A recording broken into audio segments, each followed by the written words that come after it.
Good morning, everybody. Welcome to this session on Procurement Act 2023.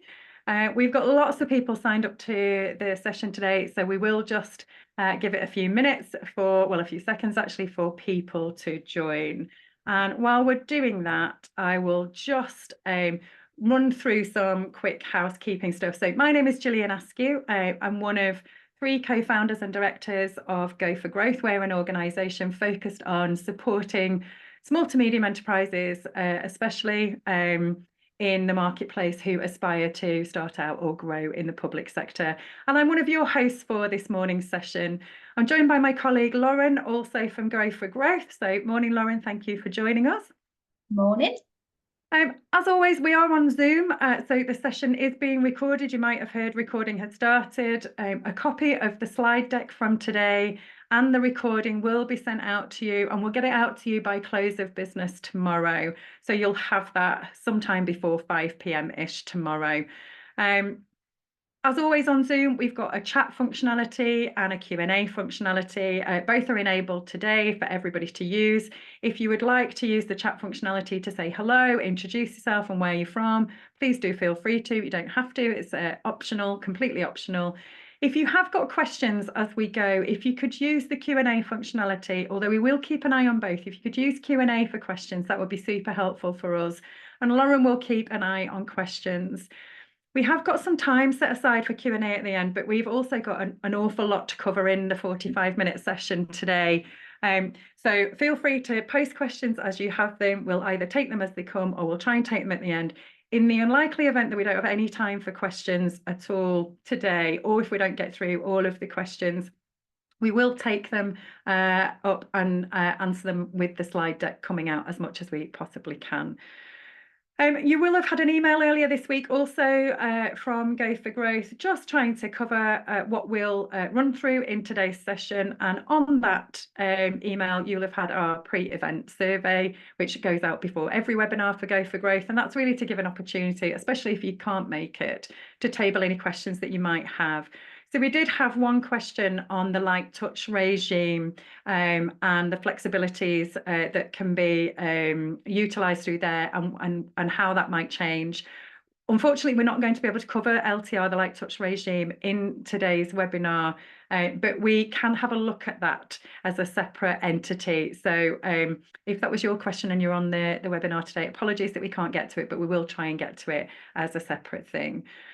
So what we're going to cover today, we're going to look at the key changes. I'm going to pull out 3 of the key changes to go through today. We're going to think about what the provider market is telling us in terms of impact, both positively and from a challenging perspective as providers.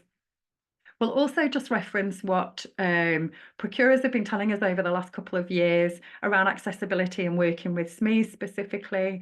We've got some recommendations both for the provider market and also for procurement professionals around the Act. And then we'll finish up the session today with a real brief overview of what Go for Growth support offer is and how we might be able to help both procurement and the provider market going on. So there are a number of affected areas, obviously, with the Act. Today, I'm going to pick out 3, like I said. So I'm going to cover really briefly, at a very high level, simplified bidding. I'm going to look at enhanced transparency and also meet versus MAT.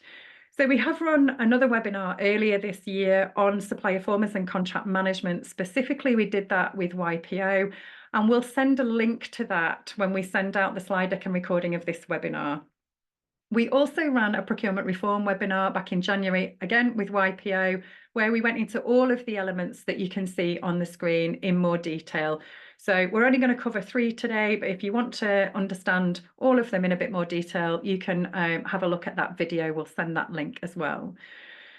So as I said, one of the key areas that's affected with the Procurement Act is the bidding processes. So the number of procedures available has decreased significantly, which really plays into this idea of cutting red tape, reducing bureaucracy, and reducing the overall number of regulations. currently in the Public Contract Regulations 2015, which throughout this webinar I'll reference as PCR 15, Public Contract Regulations 2015. There are 6 procedures, 7 if you count design contest, under which contracting authorities can procure goods, services and works. Under the new regulations, there are only 3 procedures. There's the open procedure, competitive flexible procedure, and there's the direct award procedure. So if I start by looking at the open procedure, which is the most popular procedure, under the Procurement Act, it remains largely the same construct as it was under PCR 15. It remains a single stage process and there are no restrictions on the number of submissions. Whilst it's not a guarantee, we do think, and talking to other procurement practitioners, we do think it's very likely that contracting authorities will probably choose to run the open procedure most often, especially as we are still getting to grips with how the regulations should work in practice, and especially how the competitive flexible procedure will work going forward. So probably contracting authorities will stick with something that they know already, which is the open procedure. The next available procedure in the Procurement Act is competitive flexible procedure, which pretty much replaces all of the procedures through PCR 15. And the competitive flexible procedure basically means contracting authorities are able to design procurement competitions that deliver the best possible outcomes for the public purse and can encourage innovation when required. There are minimum requirements, so it's not a free-for-all in the competitive flexible procedure, although it is a much more flexible procedure. There are minimum requirements relating to notice publication, for example, and also timescales which have to be met. And unlike the open procedure, the flexible procedure must be at least 2 stages. However, contracting authorities can include more stages if they want to and if the process requires it. And what I think it means is that there's lots of variation potentially in how the competitive flexible procedure will be used. And that could be fairly challenging for the market. And we'll cover that a little bit later in the webinar. And then we have something called direct award, which is going to replace the negotiated procedure without prior publication. So direct award basically means that contracting authorities can award a contract to a supplier without engaging in any prior competitive process. That said, like the negotiated procedure without prior publication, direct award can only be used in special circumstances. The list of justifications for using direct award is listed in regulations 41 to 43 in the Procurement Act. So you have direct award in special cases, direct award to protect life, and switching to direct award. And those sections are accompanied by section 44, which requires the publication of transparency notices before making direct awards under sections 41 to 43. From a transparency perspective, unlike PCR 15, the new Procurement Act doesn't seem to explicitly state transparency. Instead, transparency is demonstrated really via the new notice obligations regime. And those notices will span the full life cycle of procurement. So contracting authorities who are running their own procurement processes will be required to publish more notices than before and at every single procurement stage. And that includes that market pre-engagement or pre-market engagement environment and contract management at the back end of the process as well. And actually, the number of notices goes from 5, as it is currently in PCR 15, to 13. And there is a whole section on notices in the procurement reform webinar that we ran. So if you would like more information on notices, my colleague Anna from YPO has some real detail on that. So please do feel free to go and have a look. So meet versus MAT, what does it mean? Meet stands for the most economically advantageous tender, and MAT stands for the most advantageous tender. Typically, as you would see in any procurement today, MEET involves a structured evaluation process that assigns specific weightings to various evaluation or scoring criteria, including price, quality, technical capability, and also environmental and social value considerations. As you would expect, bidders are scored against their performance against that criteria, and the contract is awarded to the bidder with the highest overall score. Most economically advantageous tender aims to strike a balance between those economic factors and other relevant considerations to ensure best value for money. Most advantageous tender takes an even broader view of advantages of benefits, including social and environmental, and it's not limited to leading with economic factors. So it considers a wider range of criteria and qualitative aspects, including technical expertise, innovation, sustainability, and social considerations. And whilst the evaluation process is exactly the same for most advantageous tender, it will continue to utilise that structured evaluation process that we talked about, assigning those specific weightings to the various evaluation criteria. What we do expect to see under most advantageous tender is higher weightings for non-economic or cost-related aspects. And MAT aims to select the tender that provides the most advantages overall, which may or may not be the lowest cost option. So it's worth prefacing what I'm about to show you on the screen. There are no closed doors in Go for Growth. Any organisation from any sector of any size can come to us for support and help, and we're here to do that. We're a social enterprise, so we're driven by impact. And so anybody that needs it can come to us.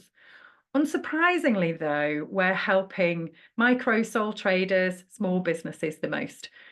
And if I put some numbers around that, we're supporting over 11,000 businesses, and I've undertaken over 36,000 engagements across all of our channels. And I would say that we're still really just scratching the surface, even though there are some fairly significant numbers. That support demographic actually breaks down at 69% micro and sole trader and 23% small. So that's the 0 to 49 employees demographic. And what you can see on screen is what those demographics are telling us about the top 5 challenges that they face when seeking to supply the public sector. So 79% of businesses are telling us that they want to understand how to demonstrate their value to public sector procurers. 79% of businesses that we're chatting to say that that is their top priority. The same amount of businesses are telling us that they would be keen to develop their bid writing skills.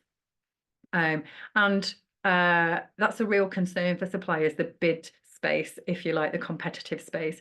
Also, lots of organisations are telling us actually that they don't even know where to find the opportunity in the first place. And that links to the point, I think, if you're a buyer on the call, of thinking about where is the market, how do we get opportunities in front of the market? And when we get to recommendations, I'll cover that a little bit more. 63% of people that we're talking to and supporting said they don't know where to start in terms of finding the most appropriate public sector opportunity. And of course, there are lots of portals out in the public sector. So it's not just a case of pointing them to one place necessarily, although Contracts Finder and Finder Tender Service can be helpful in that sense. And the central digital platform will be helpful in the future. And I guess it's interesting when we have this webinar, when we're talking about marketplace development to procurers, about the use of things like social media to raise awareness of opportunities that are live or coming up. And so if we think about the Procurement Act specifically, whilst there'll be more notices in the Act, if suppliers or the market aren't yet on portals or don't know to look at the central digital platform in the future, for example, they won't see them.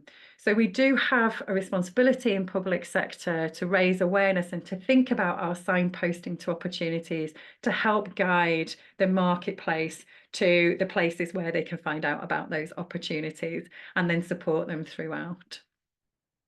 If we think about marketing businesses more effectively, often small businesses are the artisans, if you like, experts at what they do, but not necessarily are as equipped to market that, to tell people about what they're good at and how good they are at it, or potentially not that effectively or as effectively as it could be done.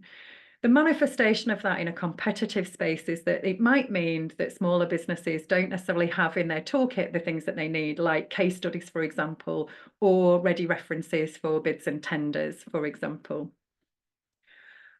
And we're also seeing a lot more collaboration and consortia approaches now coming out of the public sector, where businesses are having to work together in order to be able to apply for opportunities. 59% of businesses, so nearly 2/3 of the businesses that we're talking to, tell us that they're keen to improve their network to help them win new work. And that's actually not just in public sector, that's in private sector as well.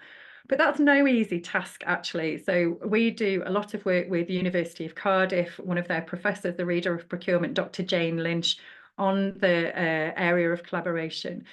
And what they tell us, she's also on the board of Institute of Collaborative Working, actually, and one of the things that she and they tell us is that it can take at least 6 months, actually, to put a meaningful collaboration or consortia in place to be ready to joint bid. And so that preparation time has got to be considered by both businesses who aspire to bid for public sector opportunities in collaboration with others, but also to the public sector who are putting those opportunities out into the market. I'm just going to keep going. I can see we've got some Q&A. Is there anything that we should pick up at this point, or shall we keep going, Lauren, and pick them up at the end? What do you think? You're on mute, kid. There is one specific question regarding MAT, so we can cover the MAT one now if you'd like to. So does that mean that the price element in the overall criteria has to be a lower percentage than the combined quality elements? It doesn't mean it has to be. No, I think the key word is has to be. I think what Matt is trying to do is take some pressure off cost and make sure that, and it is probably a bit of a terminology change if I were being, honest about it, because Meat has been looking at broader benefits, but Matt is going broader than that. So it is not deprioritising cost. No one in procurement's ever going to apologise for worrying about the money, but it is saying that actually we should be awarding work to the broader advantages overall, the most advantageous tender. And that might not be the lowest cost. It might be, because that might be what is the most advantageous, but it doesn't have to be. So we might see price not being evaluated at all. We've seen that on some of the procurements that we've supported recently, or we might see that price has got a lower weighting in comparison to the other criteria. But it doesn't have to be deprioritised, but it does give procurement the ability to deprioritise it where it's appropriate to do so. Thank you. Cool. So I'm going to think about some of the positives in terms of impacts on suppliers of the Act. So the Act is really driving accessibility, openness for business, transparency. It runs as a golden thread right the way through the whole Act. And one of the manifestations of that could be that there should be increased competition, making it easier for more suppliers, including smaller organisations, to bid for contracts. And we ran a frameworks and DPS webinar earlier this year. You can find the link to that on our YouTube channel. But as frameworks can extend, so frameworks can be let up to 8 years with reopening points in there. As those constructs get longer, then that could drive longer term relationships as well, which could be good news for businesses and also create greater stability financially. And although the debarment list has created some fear, and we'll talk about that shortly, there is potential benefits for suppliers who consistently perform well, increase trust, repeat business. The fact that you are performing well will be seen by other businesses and could really be a real positive in terms of engaging your growth. And that brings us on to that opportunity for growth and scale. So the Act does create new opportunities through the accessibility and transparency to expand business, enter new markets, broader competition, and more focus on supply chain as well as direct opportunities. Means that smaller organisations will have an enhanced opportunity to scale and build capability both directly and indirectly with the public sector. And the feedback environment is changing. So assessment summaries will be in place for opportunities over threshold. So you will get potentially more detailed feedback, better feedback coming out for those over threshold procurements. It's not clear, or at least it's not clear to me, I should say, what happens under threshold. Assessment summaries are not required under threshold, I don't believe, and the Act may well be silent on giving any specific duty on feedback under threshold. But I think I've seen somewhere it does encourage detailed feedback as best practice, aligned with with helping suppliers to be able to improve and grow going forward. And we'll talk a little bit about feedback in the recommendation. And then removing barriers to entry and growth. In practical terms, what this means is buyers are not just duty bound to consider the barriers to entry and growth to small to medium enterprises, but to take reasonable and practicable steps to remove those barriers. And there are some specific constructs around that. So if you require accreditations or insurances, for example, rather than asking for those at point of bid, the shift is to have those things to be in place at contract start date or at a point thereafter. And also timescales are involved. Timescales involved require scrutiny also. How long are you going out for? When are you going out? Is the timescale that you're going out for proportionate to what you're asking the market to do? And I will every year, both as a procurement professional and now in my role as Go for Growth, I'm often looking at what bids are live. And every year at Christmas, there are often opportunities, invitations to tender that go out just before the Christmas break and are to be returned just after the Christmas break or very early into the new year. And that means that the festive break, where it's a public holiday for most, for bidders, completely transforms that. And so what the Act is trying to do, the spirit of the Act, I am certainly my interpretation of it, is to encourage procurers to think carefully about how long their opportunities are out for and whether those timescales or the timing of what you're doing would create barriers, and especially for smaller organisations who don't necessarily have bid teams available to them. What can you do to remove those barriers? If I think about an all bar, I guess the central digital platform are challenging in some ways. So as I said, we're supporting 11,000 businesses. I think what I would say is the businesses that we're supporting either don't have much experience or any experience, or don't have a really mature understanding of what the public contract regs of 2015, PCR 15 are doing. They won't necessarily have that experience of the current regulatory framework. And so what we'll have from the 28th of October is a new regulatory framework. So for a period of years, I guess, not just months or anything, we're going to have concurrent regulatory frameworks at play. In practical terms, what that could mean for smaller organisations is that it gets harder before it gets easier. If we think that we need to support businesses to understand PCR 15, which we do, one of the things that Go for Growth does a lot is tender ready training to try and help demystify how procurement works. What we now need to do is continue with that, but also we need to help organisations understand what happens up to the 28th of October, PCR 15, and then the Procurement Act after 28th of October, and how those two things will run at the same time. Now, there is guidance coming out from the Cabinet Office.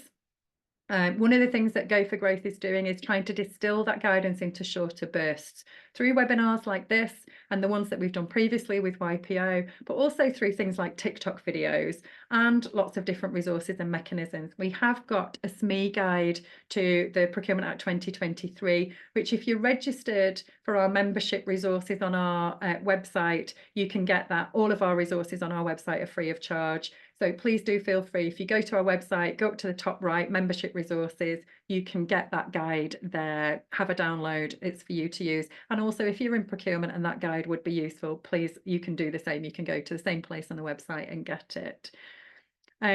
One of the barriers though, and I don't know if everyone's aware, one of the barriers potentially that would hit smaller organisations more than others around getting access to resources and knowledge is that there is sometimes a cost to it.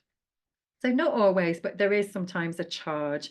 Go for Growth recently went to the Procurement Act Expo, which was very, very busy, actually quite difficult to navigate when we got there, but we had to pay to attend where it was free for public sector organisations. And there's been two events that Go for Growth has been to try and build our knowledge around the Procurement Act, and we've had to pay for those. The next set of workshops, there was a charge for both procurement and for the marketplace, but Not always, but often the marketplace has got to pay to get access to a lot of that insight and guidance, and that can often be challenging, especially for smaller organisations from an affordability perspective. I think the Act in itself, some of the things that it will create potential challenges for the understanding of the new regulations, especially for SMEs, is that competitive flexible procedure. Obviously, it's a real benefit actually for public sector to practically to be able to design from an outcome-led basis on a much more flexible basis, actually, but that will potentially be harder to support businesses on because there'll be lots of variations on that process. Also, we find around frameworks and dynamic purchasing systems, DPSs, there is an area where businesses, smaller businesses especially, or those that are just starting out in the public sector, don't necessarily understand how those constructs work. And the DPS, as we know, will roll up to a dynamic market, and frameworks will have the opportunity to be let in a different way. Those reopening points, the longer length, etc. They will add some layers, I think, into the complexity. And as I've said, the debarment perspective, it has created some fear, and genuinely, as both a micro business owner, social enterprise, and as a procurer, I genuinely don't think it should create that fear. But the debarment list has got organisations worrying about whether they'll fall foul of supplier measurement and contract management processes and end up in a worse position for working for the public sector, even when they're trying hard if they hadn't entered in the first place. And then finally, actually, one of the big potential transformations for SMEs is the central digital platform. The ability to tell the public sector once about who you are, what you do, what your policies are, what your insurances are, even to qualify once, to have all the pipelines, notices, etc. in one place. That could be and should be pretty transformational.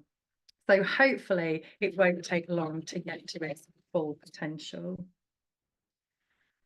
Just before we move on, Lauren, is there anything that we need to revisit now or want to leave to the end? How are we looking question-wise? Just one question based on what you just said, the central digital platform. Do we have an idea of when authorities will get access to that? No, I don't actually. It's a question I can ask though. So why don't we make a note of that, Lauren, and we'll go away and we'll ask either our colleagues in public sector or Cabinet Office directly when contracting authorities will actually have access to it. We'll come back with that one. Thank you. It's a good question. Brilliant, thank you. Again, I think the rest can wait until the end if you'd like. All right, let's do that. Let's park them. So we have got a lot to crack through. So I'm going to talk through some analytics of a survey that we did with 150 buyers. It was a joint iGov survey that we did with YPO. There is a link on the screen that you can see if anyone would like to go and look at the full survey. It's on our Go for Growth pages on the YPO website. But if we think about those 150 buyers that we polled, 64% of all those participants cited bid competition capability as a barrier to SME adoption. And that was particularly significant for local government respondents, with 43 out of 88 stating that they found that to be a barrier. But overall, 64% of the survey participants said that it was a potential barrier. I think that manifests itself in a couple of ways. As a procurement professional, what any procurer wants is really good quality responses to bid questions, whether they're the technical questions, social value questions. What we really want is really good quality responses to tender processes. And actually part of the concern, I think, that is playing in that 64% is that quality sometimes is just not where it needs to be to successfully award, and especially to smaller organisations. What we see in Go for Growth, and we talked about it when we looked at the SME feedback, was that 79% of businesses that we work with say that they want help with their bid capability and competition capability.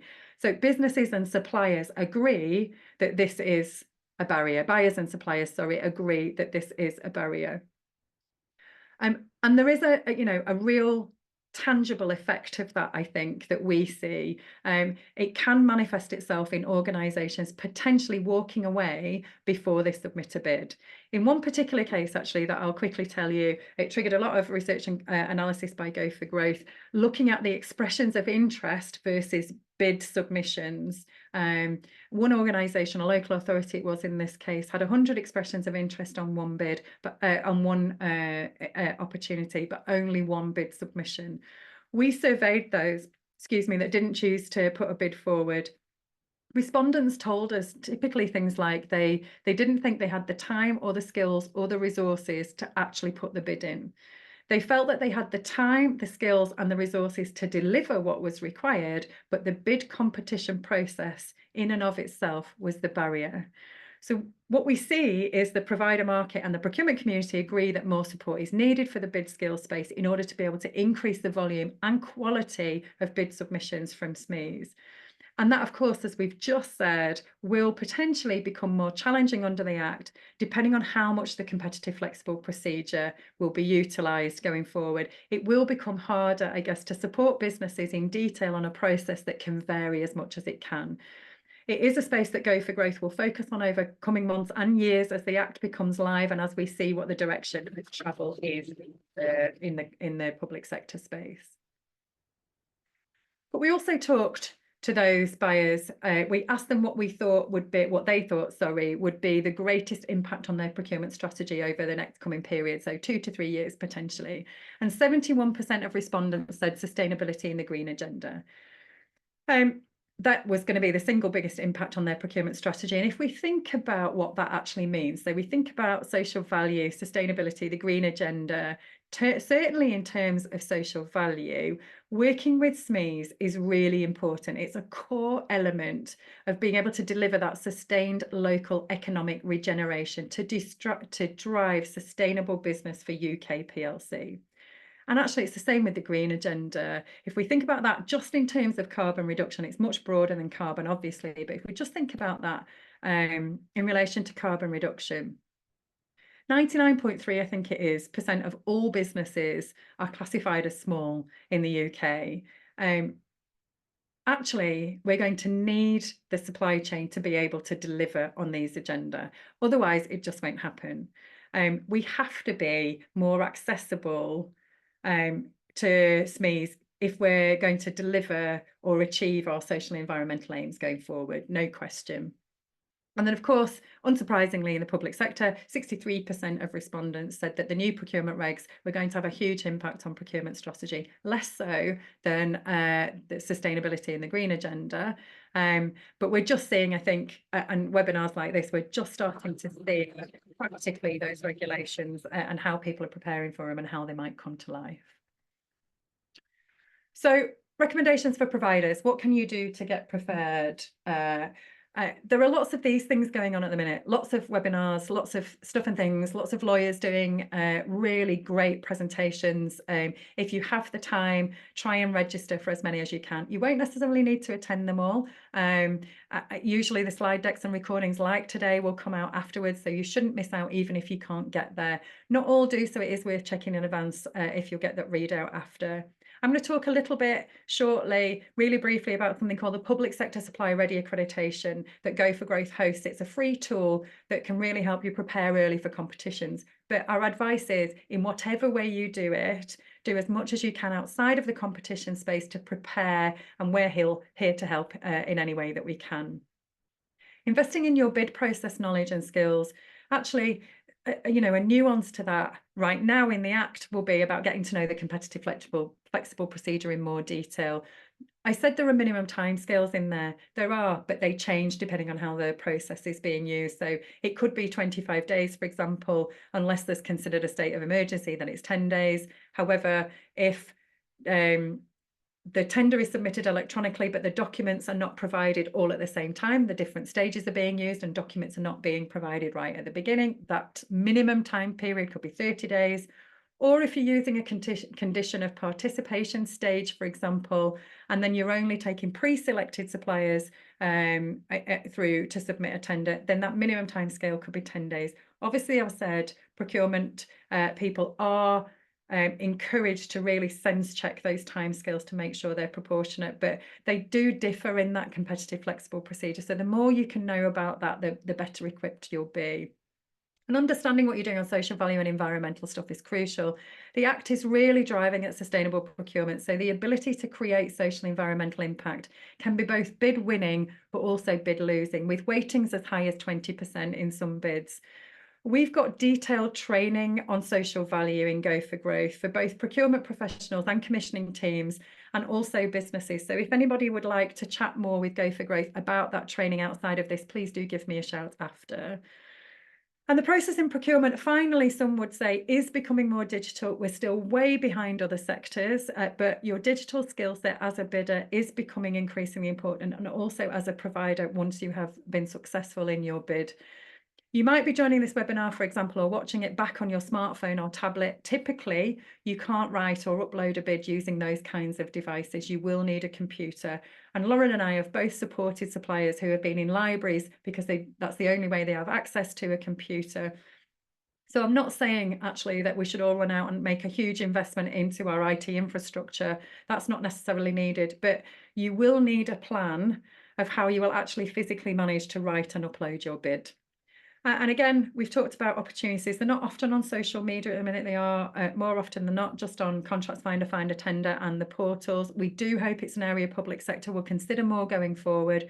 But in any case, monitoring opportunities is generally going to be via the portals or the central digital platform. That's an extension of the Finder Tender service, I believe.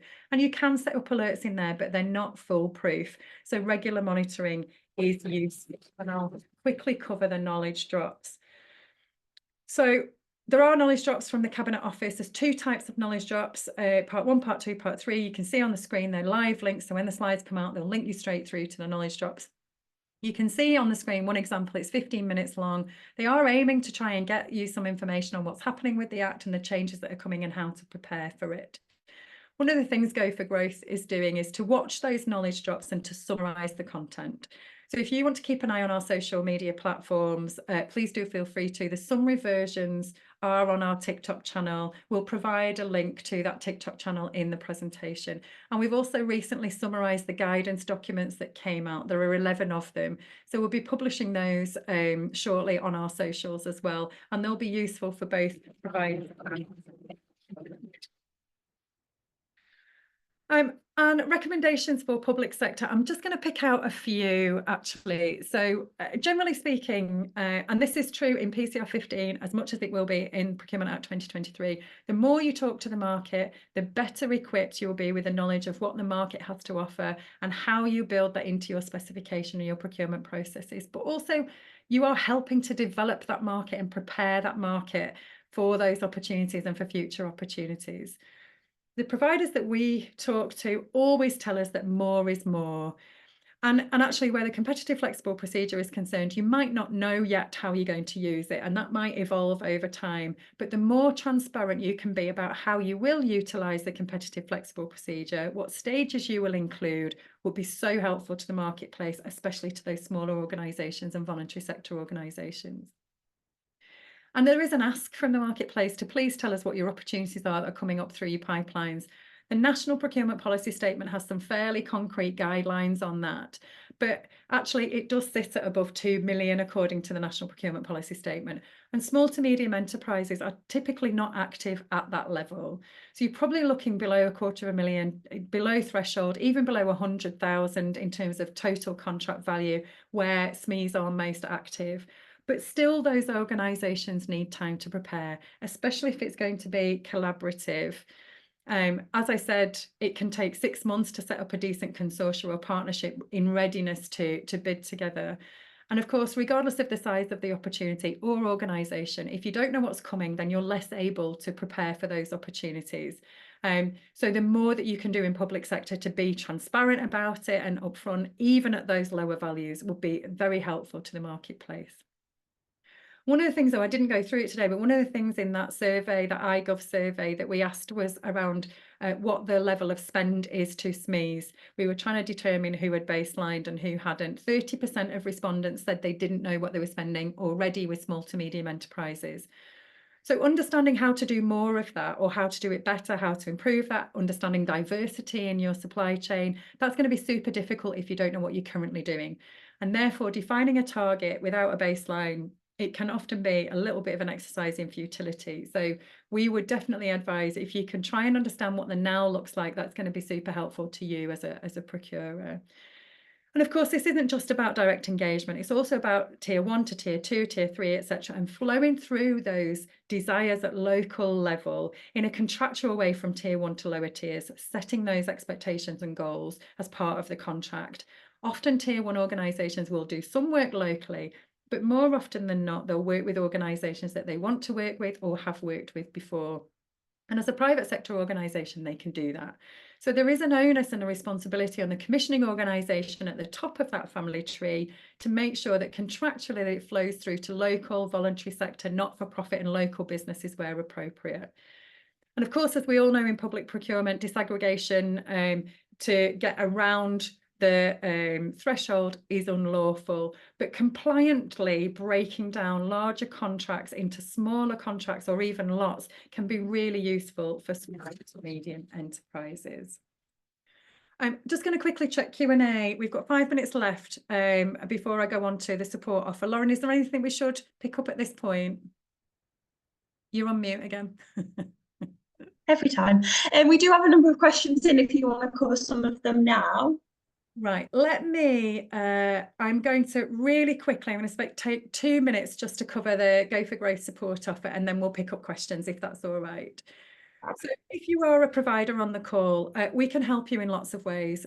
Understanding the public sector procurement process, finding those opportunities, navigating the portals, understanding social value, reducing carbon, what your basic needs are for funding applications, including grants as well as contracts. And if you have tried and been unsuccessful, you can bring that feedback if you got it to us, and we'll help you through that. And we do that a number of ways. So we try and personalise the support as much as possible, so you don't wade through anyone else's treacle. You can come to us on a one-to-one basis. You can come to our training events. You can use our guidance documents. We have online courses on our learning management system. And I'm going to talk to you a little bit about the public sector supply ready accreditation in a second. But the main message from us is, if you're in the marketplace, if you're an aspiring supplier to the public sector, all the support that we offer is funded by the public sector, and therefore it's offered free at point of use. The public sector supply ready accreditation is free of charge. There are 3 steps in it, and it effectively walks you through a process to help you prepare for most competitions in the public sector. It comes with 12 hours of continued professional development.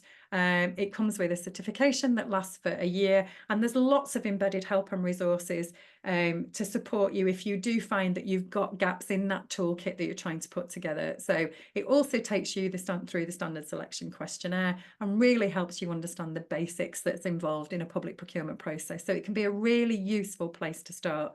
Often businesses say we don't know what we don't know. For public sector, those that commission us, and if you're interested in doing so, please chat to us. What you get is that evidence-based intelligence on what the barriers to entry and growth are for your suppliers in your local market area. We help you to define and access that market and raise awareness in those market opportunities. We help you understand what's stopping people from bidding, and we help train and guide and coach and support bidders of your competition processes to increase both the quantity and quality of submissions. And we can support individual competitions and grant funding processes throughout, from pre-market engagement right through contract management as well.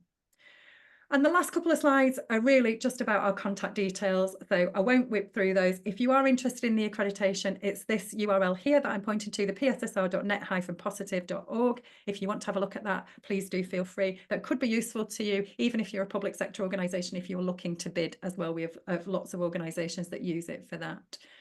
And you can stay in touch with us as well. And I will end there. We have a couple of minutes. We'll try and take as many questions as we can. So I'm going to stop sharing for a second, and let's get the Q&A up.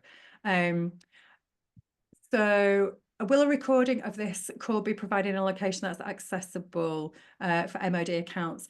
So I'm not sure what that accessibility needs to look like specifically. So it will be a YouTube video that comes over, which is an open YouTube video. So depending on your firewall, and if you have access to YouTube through mod accounts, you should be able to get it. If you can't, you can always drop us an email and we'll find a way to get it to you somehow. Let's have a look. Yes, we can provide a link. Lauren, let's make a note of that, to the Institute of Collaborative Working. We'll send a link over with that. How can you challenge the decision-making process? So there is something called oh my God, it's gone out of my head. The Public Procurement Review Service, or the Procurement Process Review Service, PPRS is the acronym. We love an acronym in procurement. You can challenge the process. If you think the process hasn't been deployed appropriately or fairly or equitably, the PPRS is there to help you. And I think the PPRS, it changes its construct under the Procurement Act, but actually basically it becomes bigger and better under the Procurement Act. So if you have an issue, it's not about, I don't like the result, I think I should have won. But if you think you should have won because something wasn't scored appropriately or the competition wasn't run fairly, if you have those grounds, you would normally first, you have 30 days from when you knew or ought to have known when a breach happened. You have 30 days to challenge it. And so from contract award, I think that is from. You would normally do that through the portal with a letter, a notice of challenge. You can go to the PPRS, who will investigate the process also. So you don't have to do that. The Central Digital Platform, from my understanding, it's not a compulsory register, but if you want to take part in competitions and see pipelines and get the information, then you should register. I don't think it's going to be compulsory. Lauren, we should just make a note to double check that for sure, but I don't think it's a compulsory register. Let's have a look. Would you recommend to improve quality scores where a small okay, so recommendations to improve quality scores. We have some dedicated tender ready training actually, where we look at specification, evaluation criteria, questions and answers, and we actually coach through how to answer quality questions to try and maximize scores. So if you want to go to our YouTube channel, or you can go to the membership resources on our website, you can access all of those. If you can't find what you're looking for, just drop me or Lauren an email and we'll point you in the right direction. The Procurement Act 2023 and not 24, it's about when it was assented to law. So that's why it's called Procurement Act 2023, because it was assented to law in 2023 and not 2024. What is Go for Growth's role within the Procurement Act? Can we influence the process? We can't influence procurement decisions. So we're not procurers. We can't help people win in terms of awarding work to them. Can we influence the Procurement Act? We did play a role, like many other organisations did, in the consultation process. So we are an advocacy group in lots of ways. We do advocate for small businesses and medium enterprises, voluntary sector, etc. And we did that through the consultation process. We did that in two ways, actually. We did that with the Federation of Small Businesses as an organisation, and we did that as an organisation in our own right. And I've been in the public sector personally for a long time, so I also did some personal feedback into the consultation process as well. So we did that through the right channels. We're 2 minutes over with lots more questions that we actually haven't got time to answer today. We will attempt to answer those and send them out with the slide deck. Hopefully today was useful. I'm so happy that so many of you were able to join us today. Thank you for coming along. We've got another session coming up in September when we'll be quite close to the Act going live. And of course, we'll have had the results of the general election. So we will know if we've got a new government and if anything is going to change at all with the Act by then. So keep an eye on our website and our events, and give us a shout if we can do anything to help. But thank you for coming, and I hope you have a great rest of your Thursday. Thank you.